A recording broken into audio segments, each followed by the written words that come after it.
तो बेटा आपके क्लास में जो है आज 7 जुलाई है और कब किताब चलो खरीदो, कितनी बार कहें, पीछे हो जाओगे। जैसे लिखाना शुरू हुआ कोर्स कवर नहीं कर पाओगे, कवर नहीं कर पाओगे, जान लो। जिंदगी भर यही रहेगा, सर जी हमारा छूट गया, पूरा नहीं कर पा रहे हैं, पूरा ही नहीं कर पा रहे हैं। ठीक है, और घर पर सब लोग शाम को 6 बजे से लेकर रात के 10 बजे तक पढ़ने की आदत डालो। बैठो, कॉपी किताब लेकर पढ़ने बैठो ईमानदारी से। नहीं पढ़ते तो चोरी कर रहे हो। किससे चोरी कर रहे हो? स्वयं से अपने चोरी कर रहे हो। आपका नुकसान होगा, मेरा नहीं नुकसान होगा। मुरली कहाँ थे? खड़े होइए। कहाँ थे? ठीक है, आप छुट्टी ना मारिए कोई, बैठो।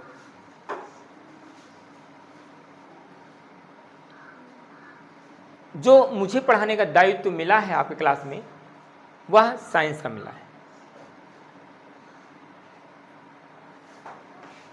आज से कोर्स लिखाने के लिए कहा गया है। प्रिंसिपल सर जी ने आपके कड़े शब्दों में कहा है कोर्स लिखाइए, हर हाल में मुझे फरवरी तक सारे आपके कोर्स कंप्लीट चाहिए। फरवरी माह तक का समय दिया है उन्होंने। तो उनके कहने से पूरा नहीं हो जाएगा, कॉपी किताब खरीदो आप। लेकिन वे सीनियर हैं, अधिकारी हैं हमारे, तो कहना तो मानना ही पड़ेगा। क्यों? और जो भी कह रहे हैं, जो भी हमको बता रहे हैं, वो हमारे सबके भले के लिए ही है। कोर्स पूरा होगा तभी तो एग्ज़ाम दे पाओगे आप, कि जो नहीं पढ़ाया गया है उसका एग्ज़ाम दे लोगे आप।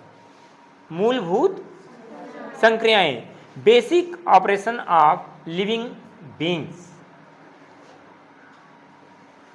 चलो बोलो एक बार, पढ़ा रहे हैं। हमारे आसपास तथा पृथ्वी के विभिन्न अंचलों में भिन्न भिन्न प्रकार की वस्तुएं पाई जाती हैं। इनमें से कुछ वस्तुएं सजीव होती हैं तो कुछ निर्जीव होती हैं। सजीवों में विशेष लक्षण मिलते हैं, ये लक्षण निर्जीवों में नहीं होते।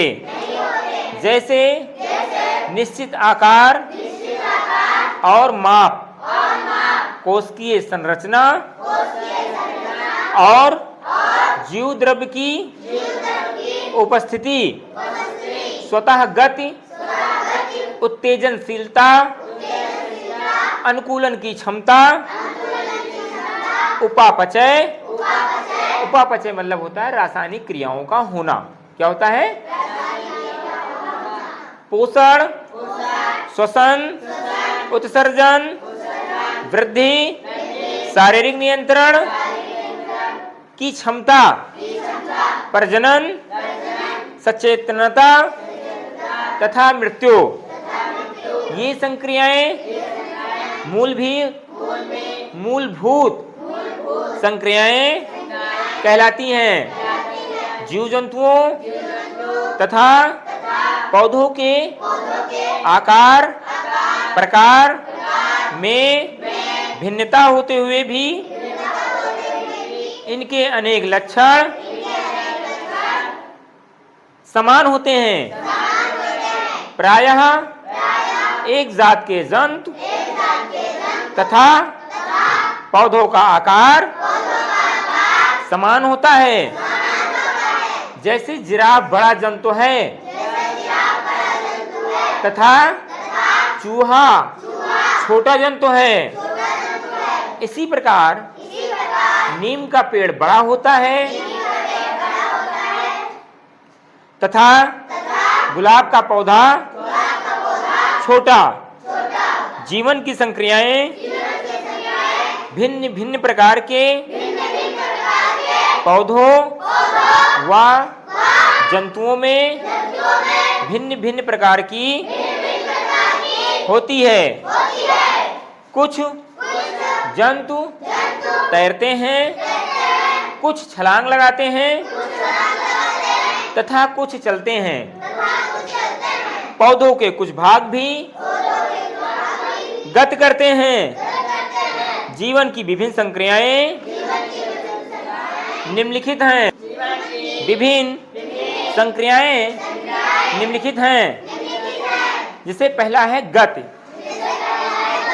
सभी जंतु अपने भोजन की तलाश, आत्मरक्षा व निवास के लिए एक स्थान से दूसरे स्थान पर गति करते हैं।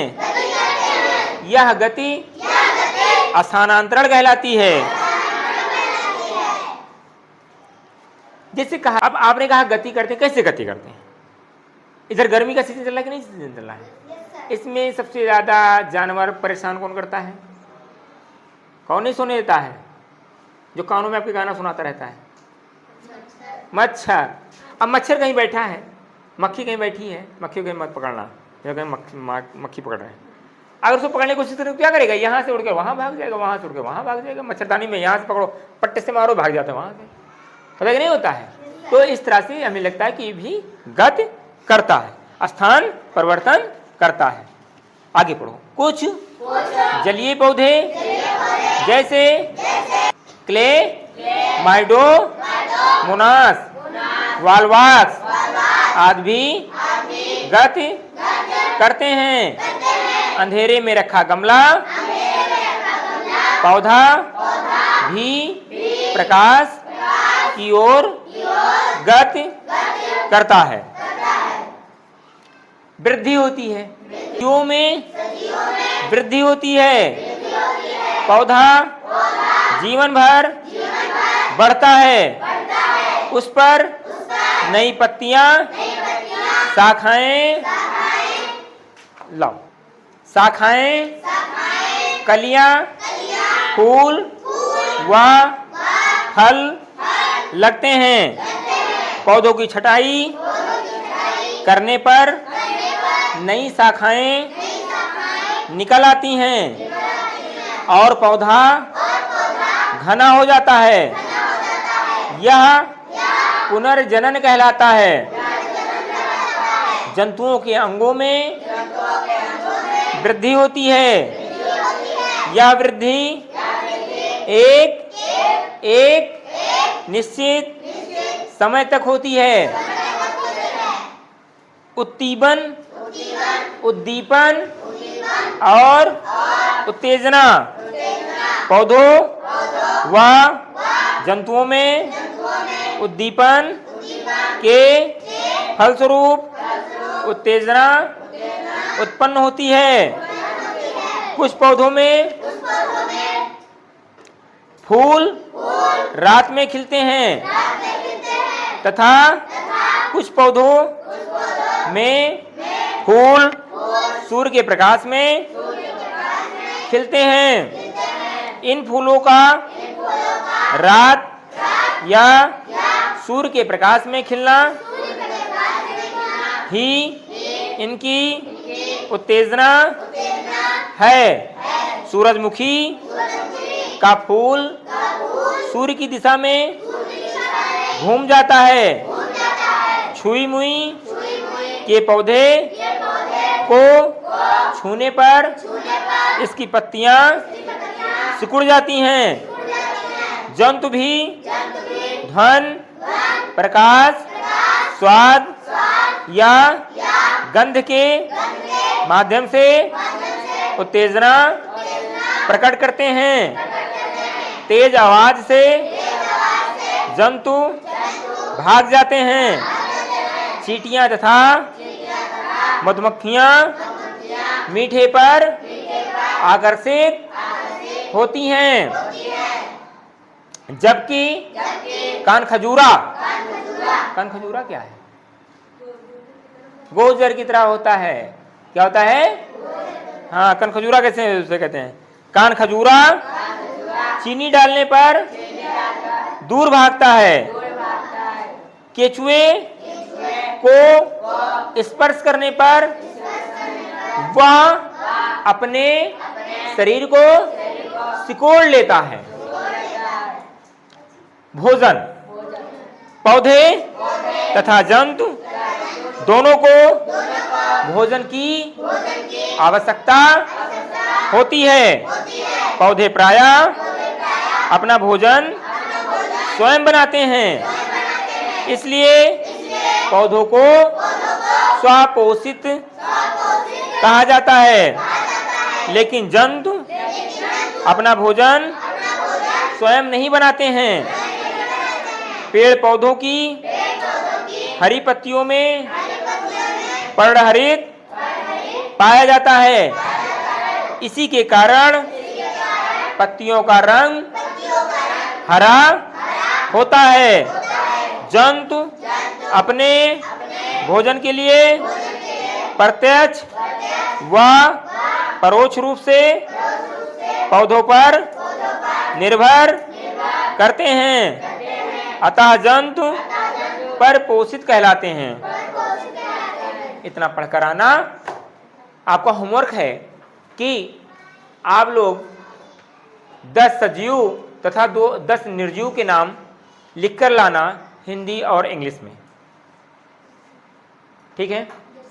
और उनके 10-10 लक्षण भी लिखकर लाना। जैसे केचुआ लिया, केचुआ सिकुड़ जाता है, केचुआ मिट्टी खाता है, केचुआ किसान का मित्र है, इस तरह से 10-10 नहीं तो 5-5 कम से कम लिख के लाना, ठीक है? कोई दिक्कत? आज की क्लास सस्पेंड होती है।